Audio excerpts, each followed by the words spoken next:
ನಮಸ್ಕಾರ, ನನ್ನ ಚಾನಲ್ಗೆ ನಿಮ್ಮೆಲ್ಲರಿಗೂ ಆತ್ಮೀಯ ಸ್ವಾಗತ. ಇವತ್ತು ನಾನು ಸಾಂಪ್ರದಾಯಿಕ ಗಾಜರ್ ಹಲ್ವಾ ಮಾಡೋದನ್ನು ತೋರಿಸ್ಕೊಳ್ತಾ ಇದ್ದೀನಿ. ಅದಕ್ಕೆ ನಾನು 3/4 kg ಕ್ಯಾರೆಟ್ನ ತೊಳ್ಕೊಂಡು ಕಟ್ ಮಾಡಿ ಪೀಲ್ ಮಾಡಿ ಗ್ರೇಟ್ ಮಾಡ್ಕೊಳ್ತಾ ಇದ್ದೀನಿ. ನೋಡಿ, ಇದು ಗ್ರೇಟೆಡ್ ಕ್ಯಾರೆಟು 3/4 kg ಇದೆ. ಒಂದು ಬಾಣಲೆಯನ್ನು ಬಿಸಿ ಮಾಡಿಕೊಂಡು ಅದಕ್ಕೆ 1 ಟೇಬಲ್ ಸ್ಪೂನ್ ತುಪ್ಪ ಹಾಕ್ಕೊಂಡು ತುರಿದಿರುವ ಕ್ಯಾರೆಟ್ ಹಾಕ್ಕೊಂಡು ಹುರ್ಕೊಳ್ಬೇಕಾಗತ್ತೆ. ನಾನು ಇಲ್ಲಿ ಹುರ್ಕೊಳ್ಳೋದು ಯಾಕಪ್ಪ ಅಂತಂದರೆ ಇದು ಒಳ್ಳೆ ಪರಿಮಳ ಕೊಡುತ್ತೆ, ಹಾಗೆ ನಮ್ಮ ಗಾಜರ್ ಹಲ್ವಾ ಉದುರುದ್ರವಾಗುತ್ತೆ. ನಾವು 10ರಿಂದ 15 ನಿಮಿಷ ಈ ಕ್ಯಾರೆಟ್ನ ಹುರ್ಕೊಂಡಿದ ನಂತರ ಈ ಕ್ಯಾರೆಟ್ ಮುಳುಗುವವರು ತನಕ ಹಾಲನ್ನು ಹಾಕ್ಕೊಳ್ಬೇಕಾಗತ್ತೆ. ನಾನು ಇಲ್ಲಿ A2 ಮಿಲ್ಕ್ ಹಾಕ್ಕೊಳ್ತಾ ಇದ್ದೀನಿ. ಚೆನ್ನಾಗಿ ಸ್ಟರ್ ಮಾಡಿ ಮಿಕ್ಸ್ ಮಾಡ್ಕೊಳ್ಬೇಕಾಗತ್ತೆ. ಇದು ಕುದಿಯಲು ಬಿಡಬೇಕಾಗುತ್ತೆ. ಕುದ್ದಾಗ ಮತ್ತೆ ಸ್ಟಿರ್ ಮಾಡಬೇಕಾಗತ್ತೆ.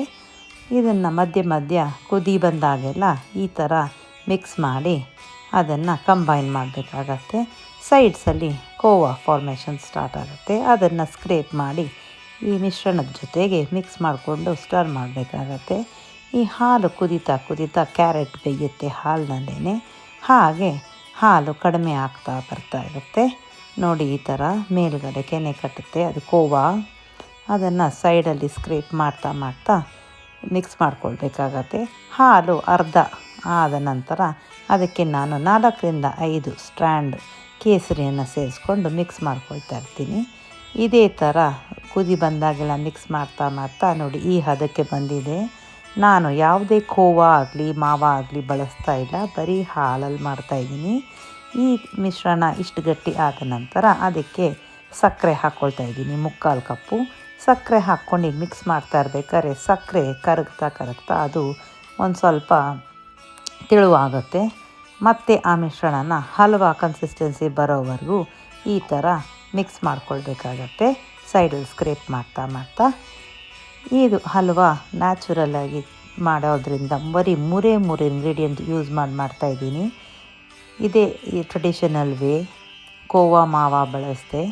ಈ ಮಿಶ್ರಣ ಗಟ್ಟಿ ಆದ ನಂತರ ಅದಕ್ಕೆ ನಾನು 1/4 ಚಮಚ ಕಾರ್ಡಮಮ್ ಪುಡಿ ಹಾಕ್ತಾಯಿದ್ದೀನಿ. ಏಲಕ್ಕಿ ಪುಡಿ ಹಾಕ್ಕೊಂಡು ಇದನ್ನು ಮಿಕ್ಸ್ ಮಾಡ್ಕೊಳ್ತಾ ಇದ್ದೀನಿ.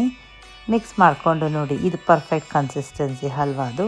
ಬಂದ ನಂತರ ಸ್ಟವ್ ಆಫ್ ಮಾಡಿ ಅದಕ್ಕೆ ಗೋಡಂಬಿ ದ್ರಾಕ್ಷಿನ ತುಪ್ಪದಲ್ಲಿ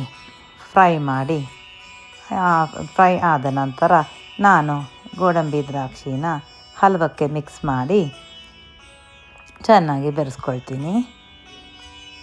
ನೋಡಿ, ಇದು ಒಳ್ಳೆ ಟೇಸ್ಟ್ ಕೊಡುತ್ತೆ. ಗೋಡಂಬಿ ದ್ರಾಕ್ಷಿ ಹಾಕಿದ್ರೆ ಎನ್ಹ್ಯಾನ್ಸ್ ಆಗುತ್ತೆ ಇನ್ನೂ ಟೇಸ್ಟ್ ಹಲ್ವಾದು. ಮಿಕ್ಸ್ ಮಾಡ್ಕೊಂಡ ನಂತರ ನಾನು ಒಂದು ಸರ್ವಿಂಗ್ ಬೌಲ್ಗೆ ತೆಕ್ಕೊಳ್ತಾ ಇದ್ದೀನಿ. ನಮ್ಮ ಗಾಜರ್ ಹಲ್ವಾ ರೆಡಿಯಾಗಿದೆ. ಬಿಸಿ ಬಿಸಿಯಾಗಿ ಸರ್ವ್ ಮಾಡಿದ್ರೆ ಸೂಪರಾಗಿರುತ್ತೆ. ನೀವು ಒಮ್ಮೆ ಇದನ್ನು ಟ್ರೈ ಮಾಡಿ ನೋಡಿ. ನನ್ನ ಚಾನಲ್ಗೆ ಸಬ್ಸ್ಕ್ರೈಬ್ ಮಾಡಿ, ಲೈಕ್ ಮಾಡಿ, ಹಾಗೆ ಶೇರ್ ಮಾಡಿ. Thank you. ಬಾಯ್.